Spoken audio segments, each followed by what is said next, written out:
Hi, everybody. The question for tonight is, what of spiritual covering? Where did that come from? Is it of God? Well, to answer that question, we need to go back to first beginnings. Paul had no spiritual covering. John had no spiritual covering. And you might say, oh, well, they were apostles. They didn't have a covering. But Philip didn't have a covering. Or Titus, or Timothy. What they operated from was Christian submission, which comes out of a love for the leader, for the head, Jesus Christ of Nazareth, and an understanding of the mission and the vision. And they just went forth to different places. Antioch here, Rome there, Macedonia there. I mean, they barely saw each other. They did not have the kinds of mechanisms that we have in place in terms of communication and transportation. There were no edifices that they could point to and say, well, this is the church at Ephesus. You know, they may have had a place where they gathered, but the church was not the building. The church were those who were born again in Ephesus. Just like the church at Sardis, you know, the church at Corinth. They were the people. Now, the first time that covering came in amongst God's people was under not an apostle of God, but an emperor of Rome. And this was Constantine in the year 313 AD. The church had gone through much persecution in the church age of Ephesus first and then Smyrna, that the time had come. You know, people were beaten down, they were afraid, and here comes Constantine, who says, I want to be a Christian. But what he really meant was, I want to control Christians. And he did. And he established the first model of the institutional church. There were 4 provinces, and one of them was at Rome. And then through war, Rome won out. And so this was the beginning of the whole concept of covering within the institutional church. Because within an institution, you know, you got to have a government. I mean, hey, I worked for the state of New York, so I know about government. Now, along comes the Charismatics and the Pentecostals. Pentecostals been around about 100 years. The Charismatics have been around about 50. And their main thing is taking something old, putting a new spin on it, and generally taking something out of the Bible, out of its context, and creating a brand new doctrine. This is where we are coming up with all these false doctrines, primarily from the Charismatics. But the institution of covering has been around for centuries. The Catholics are a very covered group.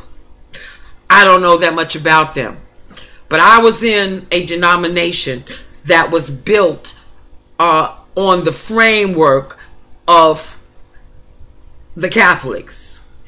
An Episcopal framework is what they call it, where you have bishops who govern regions, and those regions consist of the ministers, the pastors in the region, the ministers in the region, and also the flock. Now, I'm going to tell you what covering really is all about. It ain't about covering. It's about cover up and control. Nobody knows how to do that better than the denominations. They know how to cover up and control. Everything is hush hush. There are all kinds of stiff rules and regulations. I'm just going to use myself as an example. I was not liked in the denomination by the bishop for a few reasons. But the main reason was he could not control my pocketbook. Why? Because I had a secular job. Add insult to injury, I made more money than the bishop did. He got his control from what they called a charge. A charge is a church under his control and authority. What he does is he has a flock of ministers, none of whom have jobs, so their livelihood is completely in the control of the bishop's hands. If the bishop says, give me the keys to that church, then there goes your salary. You can't feed your family. In my case, Bishop couldn't control me like that because of my income that came out of the secular world. Bishop didn't like me because I was charismatic. I had Pentecostal leanings. And he was like, she bringing all that Pentecostal stuff all up in here. So he didn't like me for that. So he felt he was going to rise up and protect this great denomination of down low bishops and preachers, many of them.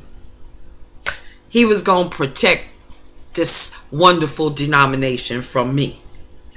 So here is how the cover up and the witchcraft control operates. I had already been told by God, you're coming out of there. So I didn't show up to their meeting. God said to me, let them put you out. I said, could that be God? They can't put me out. I'm a minister in good standing. Well, the bishop mesmerized and controlled and intimidated with his covering of authority 100 people, who most of whom were my friends, people that I had been in ministry, in fellowship with for 25 years. And he said basically to them, I want her out of here. And they looked at each other. He said, I'm going to take a vote.